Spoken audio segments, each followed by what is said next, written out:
সকলকে স্বাগতম আরেকবার আমাদের পি কোচিং সেন্টারে। তো তোমরা জেনে থাকো যে আমাদের পি কোচিং সেন্টার থেকে আমরা যে সকল বিহার সম্পর্কিত যে সকল অথেন্টিক নিউজগুলো আমরা পাই, সেই নিউজগুলো তোমাদের সামনে আমরা তুলে ধরি। এবং আমাদের বলে রাখি, আমাদের যে মাদ্রাসা এসএলএসটির যে পরীক্ষা 3ই মার্চ হওয়ার কথা আছে, তার যে মক টেস্ট প্রতিদিন কিন্তু আমাদের হয় আর কি। তো আমরা সেটার সিদ্ধান্ত করেছিলাম যে একটা 5টা মক টেস্ট বলেছিলাম, ফুল মক টেস্ট, যেটা আর কি প্যাড আর কি করা হয়েছিল, কিন্তু সেটা অনেকের রিকোয়েস্টে, অনেকের কথার মাথায় রেখে আর কি সেই মক টেস্টটা আমরা সম্পূর্ণ ফ্রি করে দিয়েছি। যার মক টেস্ট, প্রথম যে মক টেস্ট, সেই মক টেস্টটা কিন্তু 18 তারিখ শুরু হবে। তাই তোমরা সকলে টেলিগ্রামে যুক্ত হয়ে যেও, এবং টেলিগ্রামে তার কিন্তু লিঙ্ক আমরা প্রোভাইড করে দেবো, যে ফ্রি মক টেস্টটা নেওয়া হবে, ফুল মক টেস্টটা, সেই মক টেস্টের। আর প্রত্যেক দিন তো আমাদের রাত্রি 8টা বা 8:30টার পর কিন্তু আমাদের যে ফ্রি মক টেস্ট হয় প্রতিদিন চ্যাপ্টার ওয়াইজ, সেটাও কিন্তু প্রতিদিন হয়ে থাকে। আমাদের এই সরস্বতী পুজোর জন্য দুদিন হয়তো আমাদের বন্ধ ছিল, তাই সেই ক্ষেত্রে কোনো সুবিধা আপাতত হওয়ার কথা নয় কারো। তো আমাদের যেটা বিষয় হচ্ছে কি, যে বিহার যে টিচার রিক্রুটমেন্ট টিআরই 3-র কথা বলা হয়েছিল, সেই রিক্রুটমেন্টে কত কি ভ্যাকেন্সি বার হওয়ার কথা ছিল, সেই ভ্যাকেন্সির কিন্তু লিস্ট বা একটা আমাদের নিউজ পেপারে কিন্তু বা কাটিং পেপার একটু কিন্তু বার হয়েছে। এবং আজকে যেটা বিষয়, যে আদার স্টেট থেকে কতজন প্রায় এই টিআরই 3-তে আর কি মানে পরীক্ষায় বসবে, সেই সম্পর্কিত আজকে সব কিছু আজকে ইনফরমেশন দেওয়া হবে। এবং বিহার স্টেট যে এক্সাম, সেই এক্সামটা কবে হবে সেটার একটা আনুমানিক তারিখ বা ডেট আমরা কিন্তু বলার চেষ্টা করব। ঠিক আছে? তো আরেকটা বিষয় বলবো, যেটা সিটেট, যাদের কালকে আর কি রেজাল্ট বার হয়েছে, তারা কি এই টিআরই 3-তে বসার যোগ্যতা অর্জন করবে কি করবে না, সেটাও কিন্তু বিষয়ে বলবো। তো শেষ পর্যন্ত ভিডিওটা দেখবে, এবং যদি অবশ্যই যদি তোমাদের ভিডিওটা বা সেশনটা যদি পছন্দ হয়ে থাকে, অবশ্যই লাইক করবে এবং বন্ধুর সঙ্গে শেয়ার করবে। এবং যারা নতুন এসে থাকবে, অবশ্যই চ্যানেলটা সাবস্ক্রাইব করবে, নিজেদের নতুন নতুন ইনফরমেশন পাওয়ার জন্য, সঠিকভাবে ইনফরমেশন পাওয়ার জন্য, যাতে কোথাও কোনো খামতি না থাকে, কোনো জায়গায় কোনো ত্রুটি না থাকে। অবশ্যই আমার সঙ্গে থেকো। চলো আজকে যেটা বিষয়, তো এখানে যেটা নিউজটা আমরা পেয়েছি, যে নিউজে বলা হয়েছে যে কি, যে 3री चरण में 86,474 শিক্ষক কি ভর্তি। তাহলে 86,474, যেটা আমি প্রথমে বলেছিলাম যে 70,000 প্লাস বলেছিলাম, তারপর কিছুদিন পরে বলেছিলাম কি 71,000, তারপর বলেছিলাম 90,000-এর কাছাকাছি। তো এখন যেটা মানে অ্যাকচুয়ালি বলতে গেলে অফিসিয়ালিভাবে যেটা আর কি বার হয়েছে, সেটা হচ্ছে কত, 86,474টা ভ্যাকেন্সি। তো এইখানে যেটুকু বলা হয়েছে সেগুলো আমরা একটু পড়ে নেব। তো পাটনা হিন্দুস্তান ব্যুরো, এখান থেকে বলা হয়েছে যে কি বলা হয়েছে, बिहार लोक सेवा आयोग द्वारा 3रे चरण में 86,474 पदों पर शिक्षकों की नियुक्ति होगी। তাহলে এক কথা বলতে গেলে 86,474 পদ মানে ভ্যাকেন্সি বার হয়েছে। এর মে সবসে অধিক 28,026 পদ প্রাথমিক, তাহলে 1 থেকে 5-এ সব থেকে বেশি আছে কত, 28,026টা পদ। ঠিক আছে? তারপরে তারপর কি বলা হয়েছে, যে তারপর বলা হয়েছে इसको लेकर शिक्षा विभाग ने गुरुवार को सामान्य प्रशासन विभाग की अधिसूचना भेज दी है। जल्द आयोग के पास इन पदों की सूची सामान्य प्रशासन की ओर से भेज दी जाएगी। 3रे चरण की नियुक्ति के लिए आयोग की द्वारा अभ्यर्थी से ऑनलाइन आवेदन प्राप्त किए जा रहा है। তাহলে আমরা জানি যে ফর্ম ফিল আপ অলরেডি শুরু হয়ে গেছে। 30 তারিখে আমাদের, সরি 30 বলছি, 23 তারিখে আমাদের লাস্ট ডেট, 23শে ফেব্রুয়ারি। তো যারা যারা এই টিআরই 3-তে এলিজিবল আছো আমাদের আদার স্টেট থেকে ও যে ওয়েস্ট বেঙ্গল থেকে, তো তোমরা অবশ্যই এটা কিন্তু অ্যাপ্লাই করে দাও। তারপর কি বলা হয়েছে, যে বলেছে মার্চ, এখানে বলেছে মার্চ মে ইসকি পরীক্ষা হনি হে। তাহলে মার্চের আমরা সবাই জানি যে 7 থেকে 17 তারিখের মধ্যে কিন্তু আমাদের পরীক্ষাটা হবে। अच्छा, इसके लेकर पदों की सूची शिक्षा विभाग द्वारा अभी नहीं भेजी गई थी, इसलिए जिलों से विषय और कक्षावार पदों की रोस्टर क्लियर प्राप्त होने के बाद विभाग ने इसकी सूची सामान्य प्रशासन को भेजी है। नई वित्तीय वर्ष की शुरुआत में ही अप्रैल में इन शिक्षकों की नियुक्ति कर दी जाएगी। अच्छा, एप्रिल मासे किन्तु सम्पूर्ण रूपे किन्तु नियोग हो जाए। तारपरे जेटा बला हयेछे जे मालूम हो कि चौथी चरण की शिक्षक नियुक्ति अगस्त 2024 में होने की घोषणा भी शिक्षा विभाग के अपर मुख्य सचिव के पाठक कर चुके। তাহলে এক কথা বলতে গেলে যে টিআরই 4 এর কিন্তু আগস্ট মাসে হবে, এটা কে বলেছে, কে পাঠক যে মুখ্য সচিবালয় আছেন, সচিব আছেন, উনি আর কি এইটা ঘোষণা করেছে। তাহলে এইখানে আমরা জানতে পারলাম কি যে কিস কক্ষা के लिए कितनी পদ। তাহলে পহলে থেকে পঞ্চম মানে হচ্ছে 1 থেকে 5 পর্যন্ত ভ্যাকেন্সি আছে, কতগুলো পদ বার হয়েছে, 28,026টা। এবং 6 to 8 পদে যে বার হয়েছে কত, 19,000 থেকে 19,057টি। আর 9 to 10 ভ্যাকেন্সি বার হয়েছে কত, 17,018টি। এবং 11 থেকে 11 থেকে 12 ভ্যাকেন্সি বার হয়েছে কত, 22,373টি। টোটাল হচ্ছে 86,474। তাহলে আমরা দেখতে পেলাম যে সব থেকে বেশি বার হয়েছে কোথায়, প্রাইমারিতে। তাহলে প্রাইমারিতে 28,026টা, 6 to 8 হচ্ছে 19,057, 9 থেকে 10 হচ্ছে কি 17,018, 11 থেকে 12 হচ্ছে 22,373টি। মোট হচ্ছে কি 86,474টি পদে শিক্ষক নিয়োগ হবে টিআরই 3-তে। এটা খুবই একটা নিউজ।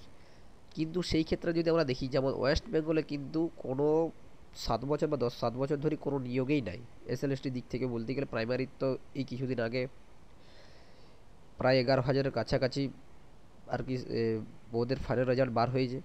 তো দেখা যাক আমাদের ওয়েস্ট বেঙ্গল এখন কতদিন পর্যন্ত আমাদেরকে অপেক্ষা করতে হয়, তা তো ধৈর্য ধরে থাকুক। কিন্তু তা সত্ত্বেও তোমাদের বলবো আমরা এই ক্ষেত্রে যে বিহার প্রচুর একজন মানে কি বলবো শিক্ষাগত দিক থেকে নিচু স্তরে থাকা সত্ত্বেও যে এত সুন্দরভাবে একটা নিয়োগ বা প্রক্রিয়া প্রসেস বা চালু করেছে, এটা কিন্তু ওদেরকে কুর্নিশ জানানো উচিত আমাদের। তো যাই হোক, সেটা পরের বিষয়ে পরে আমরা আলোচনা হবে। তার পরবর্তী ক্ষেত্রে যেটা বলেছিলাম যে আমাদের টিআরই 3-তে আদার স্টেট থেকে কতজন এতে মানে এই টিআরই 3-তে এলিজিবল আছে, তো সেই বিষয়ে আমরা সম্পূর্ণভাবে জানবো। তো একটা আনুমানিক আর কি আমরা ধারণা তৈরি করেছি যে বিপিএসসি টিআরই 3-তে পুরো টোটাল হচ্ছে প্রাইমারিতে ভ্যাকেন্সি হচ্ছে 28,026টা। তাহলে আমাদের অন্য রাজ্য থেকে বলতে গেলে টোটাল আছে পুরুষ যা মেল আছে 35,000 আনুমানিক, মহিলা 7,000 কাছাকাছি। তাহলে অন্য রাজ্য থেকে হচ্ছে প্রাইমারিতে 35,000 এবং মহিলার আছে কি 7,000। এইবারে যদি একটা বিষয় বলছি, যদি সিটেট এই যে 2023-এ যে 2000 যে জানুয়ারি যে সিটেট পরীক্ষাটা হলো, এই সিটেট পরীক্ষা, এই সিটেট পরীক্ষায় রেজাল্ট অলরেডি বার হয়ে গেছে। এবারে যদি ডিজি লকারে যদি ওদের সম্পূর্ণ এবং রেজাল্টটা বা ওদের যে স্কোর কার্ড বা ওদের যে সার্টিফিকেট যদি সম্পূর্ণ চলে আসে, তো সেই ক্ষেত্রে ওরা কিন্তু এই সিটেট কোয়ালিফায়াররা কিন্তু এই ইয়াতে আর কি অ্যাপ্লাই করতে পাবে, টিআরই 3-তে কিন্তু অ্যাপ্লাই করতে পাবে। তো সেই ক্ষেত্রে কিন্তু 1 to 5-এর ক্ষেত্রেও হালকা করে কম্পিটিশনটা বাড়বে। এটা একটা মানে বিষয়। যেহেতু এখন দেখাচ্ছে 3500 আনুমানিক, 7,000 প্রায়, সেটা কিন্তু বেড়ে দ্বিগুণ হতে পারে বা 4 গুণও হতে পারে। এটা একটা ধারণা, ঠিক আছে। তো সিটেট কোয়ালিফাই যারা 1 to 5 করেছে অবশ্যই তারা এটার জন্য এলিজিবল হয়ে থাকবে। যদি ওদের সম্পূর্ণ রেজাল্ট এবং সম্পূর্ণ সার্টিফিকেট যদি ওরা পেয়ে যায়, তাহলে কিন্তু এরা কিন্তু এই 1 to 5-এ কিন্তু এলিজিবল হয়ে যাবে। তারপর নেক্সট যেটা জুনিয়র 6 to 8-এর ক্ষেত্রে একটু বলে দিই আগে। 6 to 8 যে সিটেট পেপার 2টা যারা কোয়ালিফাই করবে অবশ্যই তারা এটাতে যোগ্য হবে, তবে তাদের কাছে নিজেদের রেজাল্ট এবং সার্টিফিকেট অবশ্যই থাকাটা দরকার। তো এইটা বিষয়। আরেকটা যেটা করেছে যে সরকার যেটা নতুন একটা নিয়ম করে দিয়েছে, যাই হোক ভালো করেছে খারাপ করেছে সেটা তোমরা বিচার করবে। তো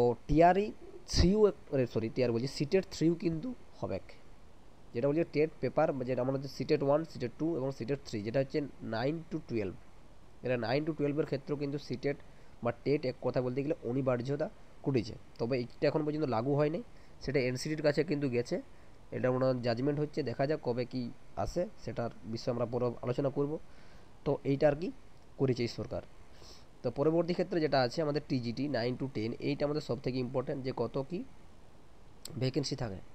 তো যতক্ষণ না আমাদের পুরো রোস্টার আমরা পাচ্ছি, আমাদের হাতে আসছে বা আমরা নোটিশটা পাচ্ছি, ততক্ষণ কিন্তু আমরা কিছু বলতে পারবো না যে কোন সাবজেক্টে কত ভ্যাকেন্সি আছে এবং কোন জেলায় কত কি ভ্যাকেন্সি আছে। তো এই যে যেটা আছে যে টিজিটি 17,018, এটা অন্য রাজ্য থেকে যেটা আছে 2200 প্লাস, ঠিক আছে। এটা আনুমানিক, ঠিক আছে, আনুমানিক।